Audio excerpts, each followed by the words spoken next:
लिखो वास्तविक संख्या रियल नंबर।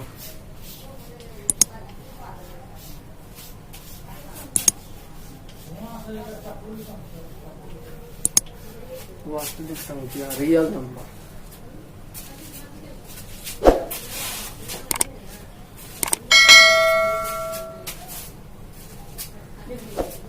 लिख लीजिए। अब देखो इसमें क्या है ना कि एक प्रमेय का यूज किया जाता है, एक प्रमेय का यूज किया जाता है, उसका नाम है यूक्लिड विभाजन प्रमेय। यूक्लिड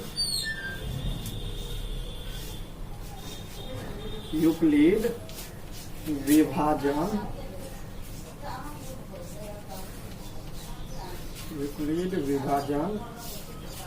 प्रमेय।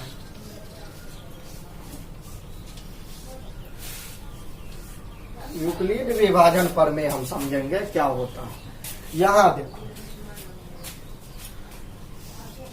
अगर हम 4 से भाग देते हैं किसमें, 9 में, 4 से भाग दे रहे हैं किसमें, 9 में, तो कई मर्तबा लगेगा, हाँ 2 मर्तबा। 4 दूनी लगाएंगे किससे, 4 से, तो 4 दूनी 8, यहाँ आ गया कितना 8, घट के कितना आया, शेषफल 1 आया।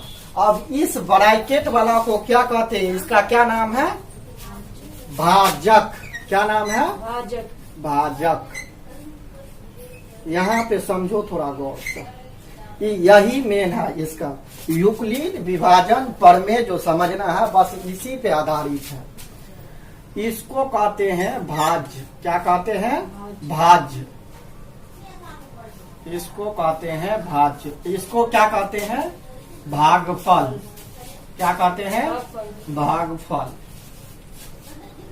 अब चलो हम आ जाते हैं किस पे, अब नीचे, सबसे नीचे वाला को शेषफल। क्या कहते हैं, शेषफल। ठीक है, सबसे नीचे वाला को क्या कहेंगे, शेषफल। यहाँ थोड़ा सा ध्यान दे, इसको कहते हैं क्या, ए। इसको क्या मान लिया यूक्लिड साहब, यूक्लिड किसका नाम है, यूक्लिड एक गणितज्ञ का नाम है। किसका नाम है, गणितज्ञ का नाम है। जिस तरह साइंस जानने वाला को क्या कहा जाता है, साइंटिस्ट। विज्ञान जानने वाला को वैज्ञानिक बोला जाता है, तो गणित जानने वाला को क्या बोला जाएगा, हाँ नहीं, गणित जानने वाला को बोला जाएगा गणितज्ञ। ठीक है ना, गणित जानने वाला को गणितज्ञ, साइंस जानने वाला को साइंटिस्ट। तो उसी तरह ये क्या है, एक गणितज्ञ है। कौन, यूक्लिड साहब। यूक्लिड साहब क्या है, एक गणितज्ञ है। अब इसने क्या किया, ये भाज्य को क्या मान लिया, ए। भाज्य को क्या माना, ए। अब भाजक को क्या माना, बी। भाजक को, भागफल को क्यू मान लिया। भागफल को क्यू। शेषफल को आर मान लिया। शेषफल को आर मान लिया। अब उसने जो माना वही चीज हमको मानना पड़ेगा। ठीक है ना, जो इसने मान रख दिया वही मान हमको भी रखना पड़ेगा। अब चलते हैं, पहले हम भाग बनाते थे तो कहते थे ऐसा कि देखो भाग को क्या करना ना, जांच लेना। जांच लेना मेरा भाग सही है, तो जांच करने के लिए क्या करते थे, एक फॉर्मूला देता था कि भाज्य बराबर क्या हो जाता है, भाज्य बराबर क्या होता है, भाजक गुना भागफल प्लस भागफल प्लस शेष। भाजक गुना भागफल प्लस शेष। इतना तो लिख दिए। अब देखो भाज्य को वहां पे क्या माने हुए हैं, भाज्य को क्या माने हुए, हाँ ए माने हुए। तो भाज्य को ए, यहाँ ए मान रख दिए। अब भाजक को क्या माने हुए, बी, यहाँ पे बी रख दिए, फिर बीच में गुना का साइन है, गुना कर दिए। और भागफल को क्या माने हुए, क्यों, यहाँ पे क्यों मान रख दिए, प्लस शेष को क्या रखे हुए हैं, आर, आर। ठीक है, यहाँ तक में कोई दिक्कत नहीं। अब क्या हो जाता है, यहाँ ए बराबर क्या लिखेंगे, ए बराबर बी क्यू प्लस आर। तो बी क्या है, ऐसे भी तो हम पहले भाग बनाने का रूल में पढ़े हुए थे। क्या पढ़े हुए थे कि भाज्य बराबर होता है भाजक गुना भागफल प्लस शेषफल। तो अभी इसने सिर्फ क्या किया है, मान लिया है किसको, भाज्य को ए माना है, भाजक को बी माना है, भागफल को क्यू माना है, शेषफल को आर माना है। तो बात वही है, सिर्फ संकेत अलग अलग है। ठीक है ना, संकेत अलग अलग है। तो ए बराबर बी क्यू प्लस आर। अब हम एक चीज और समझेंगे। तो यूक्लिड विभाजन प्रमेय, यूक्लिड विभाजन प्रमेय कहता है कोई भी चीज को स्पष्ट रूप से स्टेप बाय स्टेप रखने के नियम को ही हम विभाजन प्रमेय कहेंगे। यूक्लिड साहब कह रहा है कि कोई भी, जैसे हम मान लो कि चावल बनाते हैं तो उसमें स्टेप बाय स्टेप काम करते हैं ना। जैसे चावल बनाते हैं तो पहले उसमें क्या करना पड़ता है, पानी डाल करके उबालना पड़ता है, फिर उसमें फिर चावल डालना पड़ता है, फिर क्या करना पड़ता है, हाँ, उबालना पड़ता है। उबालने के बाद फिर पानी को फंसा लेना पड़ता है। उसके बाद ना चावल तैयार होता है कि हम पहले पानी ही फंसा लेंगे, ऐसा होगा। तो स्टेप बाय स्टेप हम करेंगे। पहले पानी देना रहता है तो हम पहले चावल नहीं लगा सकते, नहीं ना। तो वही स्टेप बाय स्टेप जो हम काम करते हैं उसी को विभाजन प्रमेय कहेंगे। क्या कहेंगे, विभाजन प्रमेय कहेंगे। तो अब देख रहे हैं, इसमें आ जाते हैं।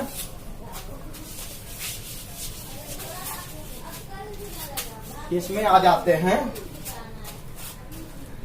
यहाँ पे समझते हैं।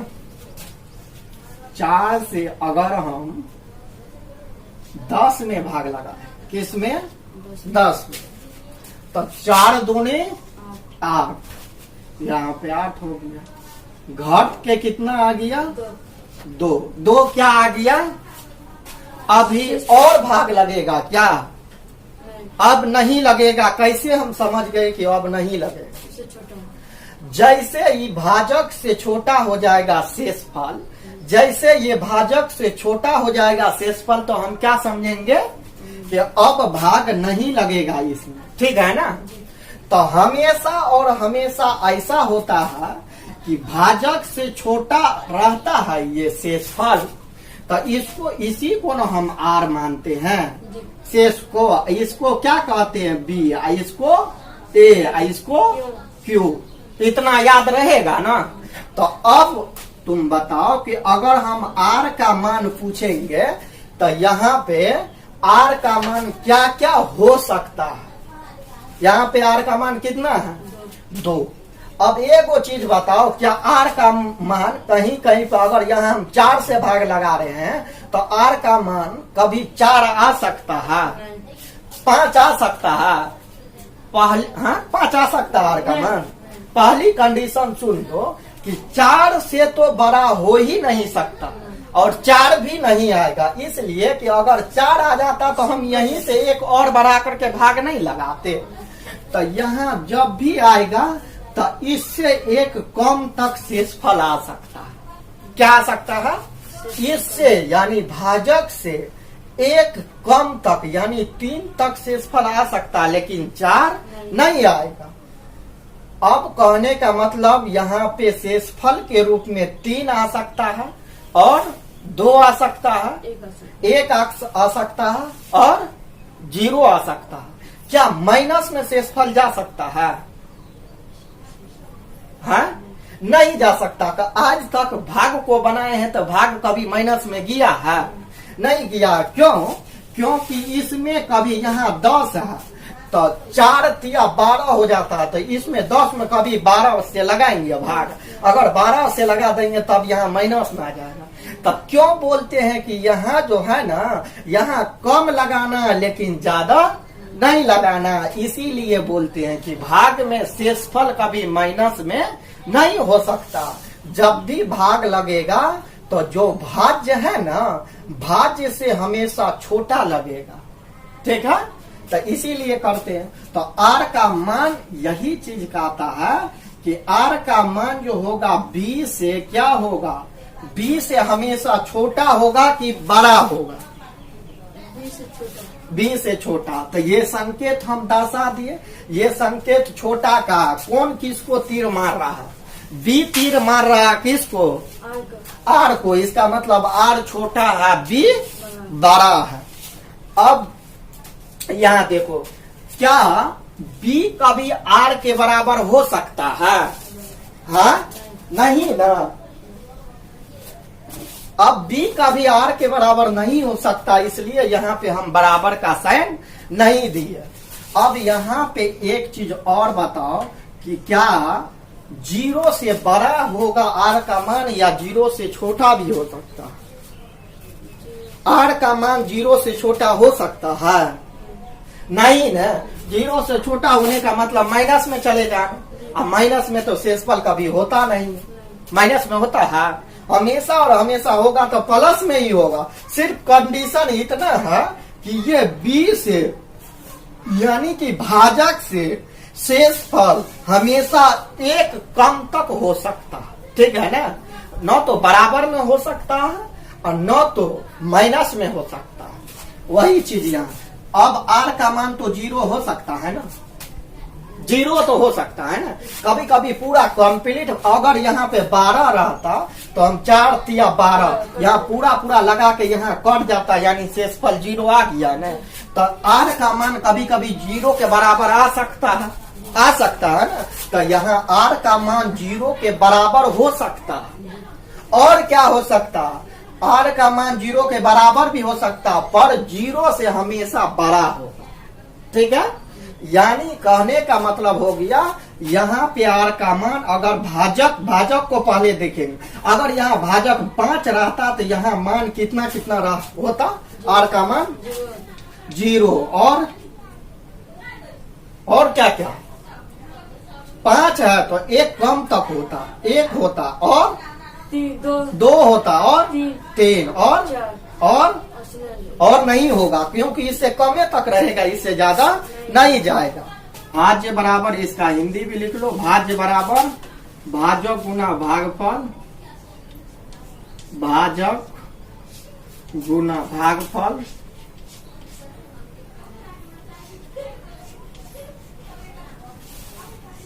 प्लस शेष। भाज्य बराबर भाजक गुना भागफल प्लस शेष।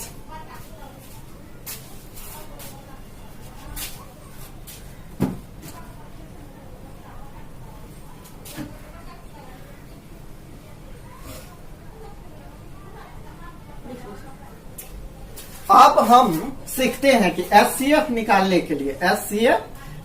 के लिए सीखते हैं।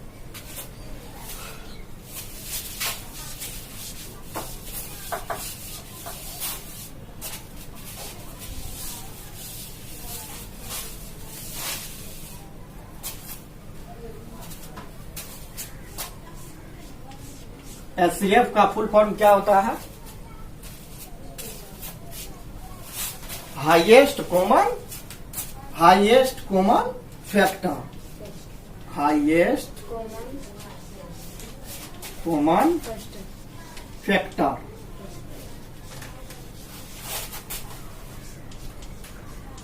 हाईएस्ट कॉमन फैक्टर यानी कि अगर हमको दिए हुआ, इसको हिंदी में कहते हैं मौसो निकालिए। हिंदी में इसको कहते हैं मौसो, पूरा नाम होता महत्तम समापवर्त। अब इसको समझाते हैं 8 और 20 का HCF निकालें। अगर इस तरह से दिया रहेगा तो कैसे निकालें, समझते हैं। सबसे पहले यहाँ पे देखना पड़ेगा, क्या देखना पड़ेगा कि इसमें से बड़ी संख्या कौन है। बड़ी संख्या कौन है? 20 है। तो लिखेंगे 20 क्या है? 20 क्या है? 12 है। किससे? 8 से। तो ये संकेत देने के लिए हो जाएगा ना, ऐसे संकेत देना। 20 बड़ा है किससे? 8 से। और हमेशा समझ लो कि जब भी भाग होगा तब किससे भाग पड़ेगा? छोटी संख्या से बड़ी संख्या में भाग देना, ठीक है ना। छोटी संख्या से किस में भाग देना है? बड़ी संख्या। अब यहाँ पे हम लिख देंगे, यहाँ पे लिख देंगे a बराबर कितना? ए हमेशा बड़ी संख्या को मानेंगे, ए हमेशा बड़ी संख्या को मानेंगे। तो बड़ी संख्या कितना हो जाएगा? 20। अब बी हमेशा मानना है किसको? छोटी संख्या को। बी कितना हो गया?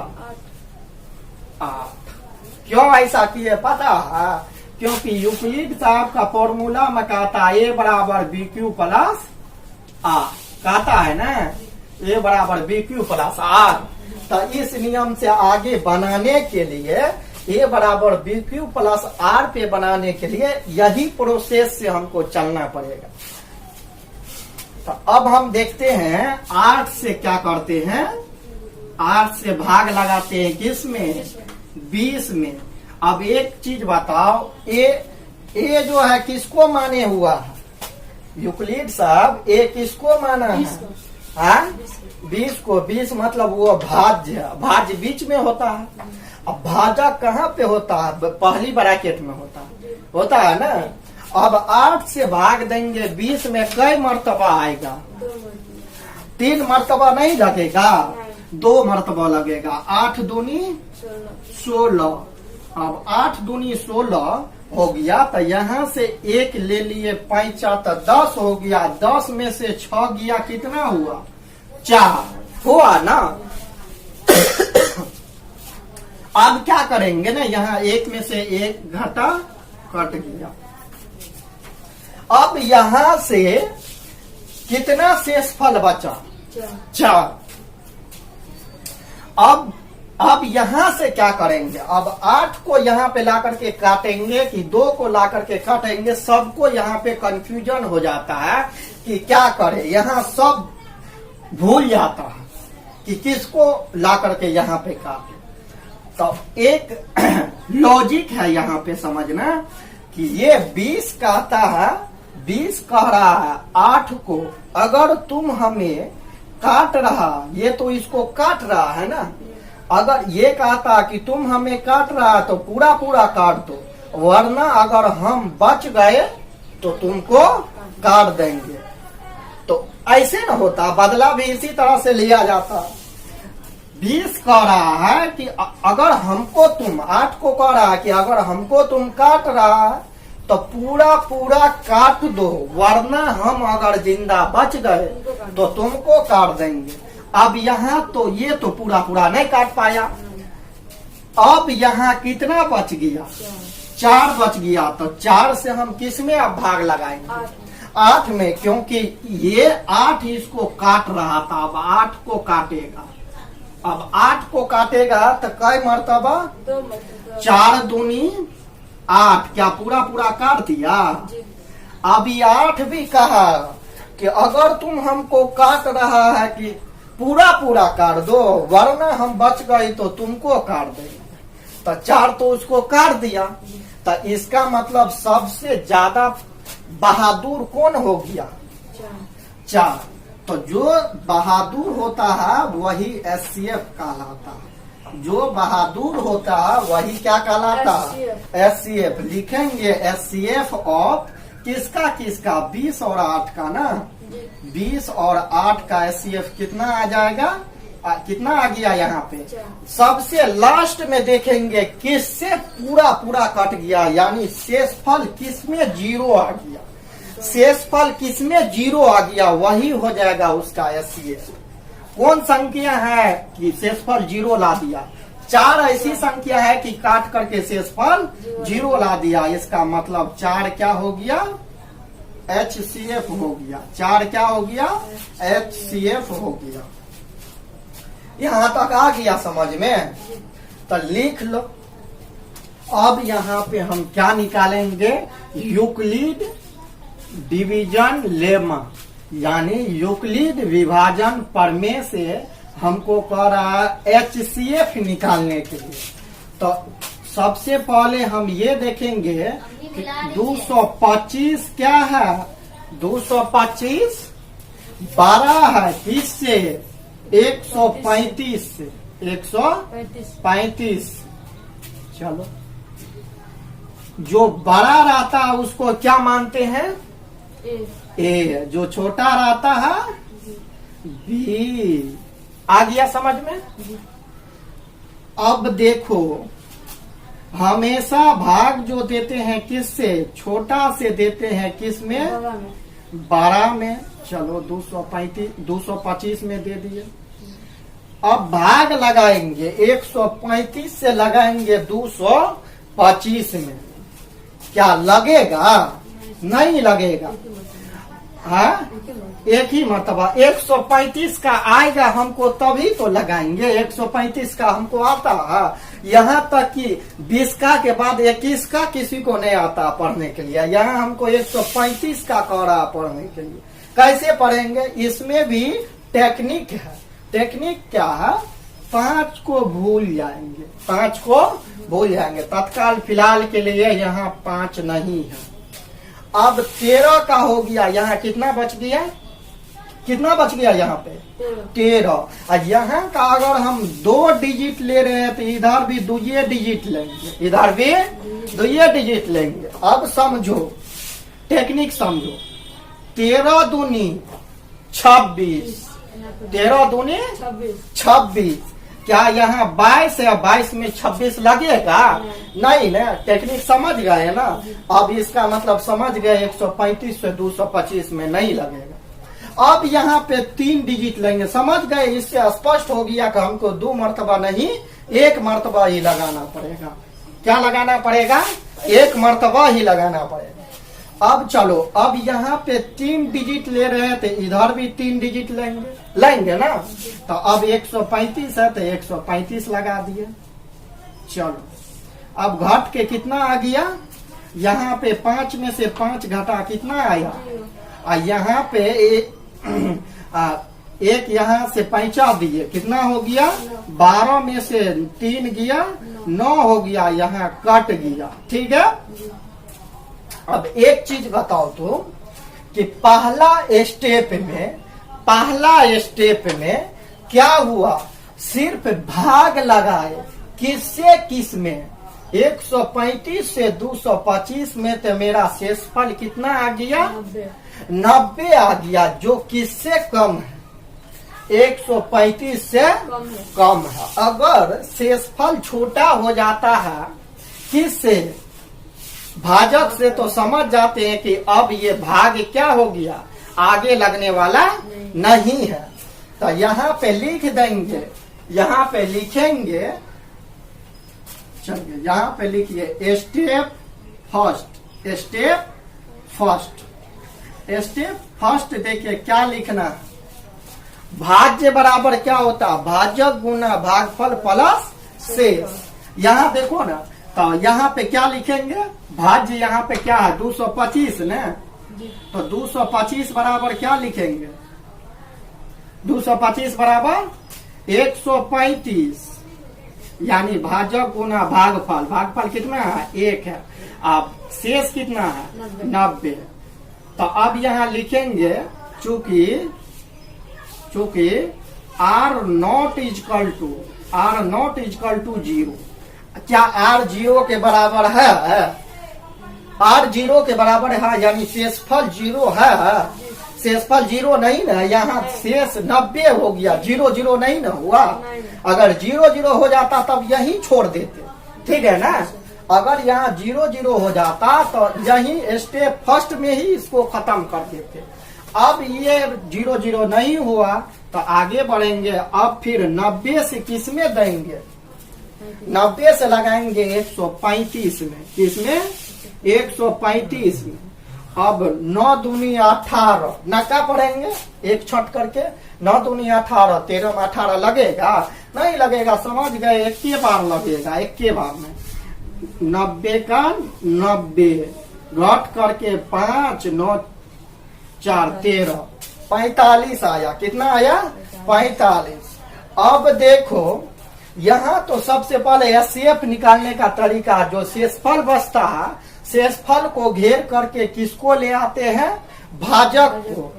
अब भाजक को ले आए तो सेकेंड स्टेप में भी क्या पूरा पूरा काटा, शेषफल 0 0 आया नहीं ना आया। तो स्टेप बाय स्टेप को यहाँ हम लिख देंगे, उसी को हम कहते हैं यूक्लिड विभाजन प्रमेय। ये जो स्टेप बाय स्टेप को हम लिख रहे हैं इसी को क्या कहते हैं, यूक्लिड विभाजन प्रमेय। इसलिए यहाँ पे लिख देंगे यूक्लिड विभाजन प्रमेय से, यूक्लिड विभाजन प्रमेय से, यूक्लिड विभाजन प्रमेय से, यूक्लिड विभाजन प्रमेय से लिख दिए। प्रमेय से क्या, स्टेप फर्स्ट में 225 बराबर यानी बड़का, बीच वाला लिखेंगे पहले, उसके बाद लिखेंगे पहला ब्रैकेट गुना दूसरा ब्रैकेट और प्लस नीचे वाला, ठीक है। फिर स्टेप सेकेंड में आ जाएंगे, स्टेप सेकेंड में आ जाएंगे। स्टेप सेकेंड में क्या कहता है, कितना कितना आ गया, बीच वाला पहले लिखेंगे ना जी, तो 135 लिखे। अब कितना कितना 90 गुना कितना पहली ब्रैकेट गुना दूसरी ब्रैकेट प्लस 45। क्या यहाँ पे r बराबर 0 आया है, r नॉट इक्वल टू 0 हुआ, इसका मतलब स्टेप और आगे बढ़ाएंगे। अब 45 घेर के क्या देंगे 90। अब 90 में लगाएंगे 45 दूनी 90, कट गया ना, कट गया। अब यहाँ पे शेषफल क्या आ गया, शेषफल पे शेषफल यहाँ पे 0 आ गया। फिर लिखेंगे स्टेप थर्ड, स्टेप थर्ड में क्या हो जाता है, लिखेंगे बीच वाला पहले लिख देते हैं, 90 बराबर लिखेंगे 45 गुना 2 प्लस 0। अब देखो तो क्या r इक्वल टू 0 हुआ है, लिख देंगे r इक्वल टू 0। इसलिए एचसीएफ बराबर कितना हो जाएगा, जो काट दिया वही हो जाएगा एचसीएफ। कौन काट दिया, कौन काट दिया है जी, 135 और 225 को कौन काटा है, 45 हो जाएगा एचसीएफ। एचसीएफ कितना आ जाएगा 45, कितना 45। अब यही मेरा हो गया आंसर, एचसीएफ इक्वल टू 135 और 225 का 45 हो गया।